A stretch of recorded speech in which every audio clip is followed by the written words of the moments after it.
magaalada muqdisho ama gobolka banaadir waxaa la dhahaa jaamacadaha ugu badan dalka ayaa ku yaala aada u tiro badan ilaa 78 jaamacadood ayaa ku taala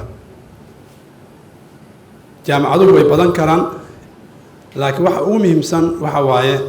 jaamacad walba inay soo saarto arday tayo leh oo markuu waxbarashada dhammaysto suuqa ka heli karo shaqo sidaa daraaddeed waxaan ugu hambalyeynaa jaamacaddan iyadoo soo saartay arday kooban inay ardaydii ay waqti geliyeen maamulka jaamacadda iyo waalidiintaba iyo macallimiinta inay noqdaan dad suuqii ka gadma ardayga Soomaaliyeed markuu dhammaysto waxbarashada aasaasiga iyo sidoo kale waxbarashada sare maxaa laga rabaa inuu sameeyo qof kasta waxaa la soo geliyaa waqti dheer badan adduunku waxa la dhahaa investment ugu badan waxaa la geliyaa waxbarashada ardayga waxa la soo baraa 16 sano 18 sano ama 16 sano wuxuu soo dhiganayaa iskuulkii 4 sano jaamacad ku dar 20 sano waa ardaygii si caadi u socday waxbarashadiisa ugu socday 20 sano ayaa ardayga waxaa laga bixinayay iskuulkii iyo basraacii iyo dharkiisii iyo intaba la gelinayay markii laga soo tago waalidku inuu ardaygii soo barbaariyo intuu ka soo gaarayo iskuul cunugii marka dhaqaalaha ugu badan ee qof kasta waalid ka baxa wuxuu ku bixiyaa waxbarasho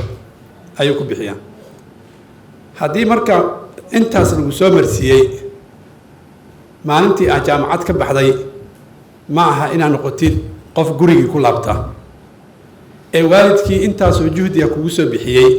ee lacagta intaas ay kugu soo qarash gareeyo haddii hadda la xisaabiyo qaybo ka mid ah annaga nooma xisaabsan haddaa Soomaalina wax ma xisaabinee haddii la xisaabiyo kumanaan kun oo dollar noqonaysa in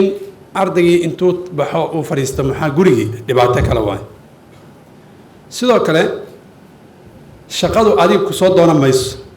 ma aha mid adiga kugu imaanaysa guriga albaabka kugu soo garaacaysa ee qofka asaa laga rabaa inuu shaqada abuurto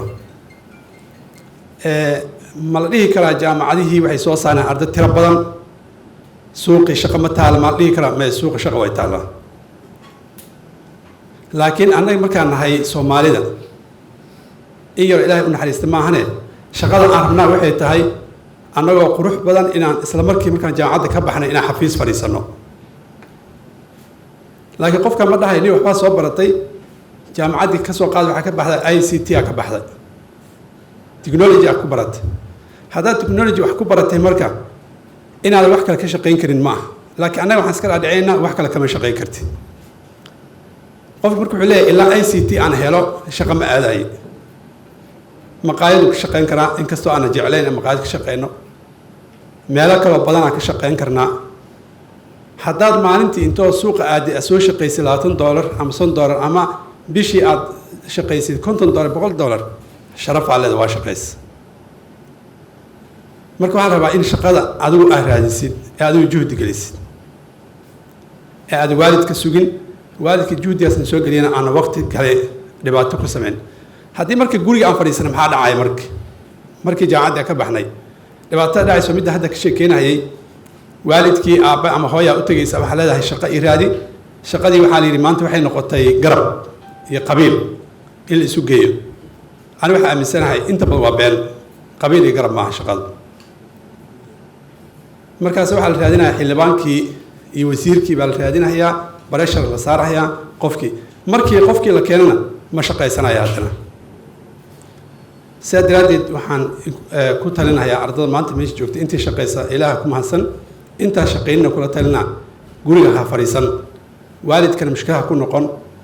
xildhibaanka iyo wasiirka ku matalana asagana mushkilaha ku noqon adigu ka shaqee inaad shaqada isgeysid maxaa ka bilaabi kartaa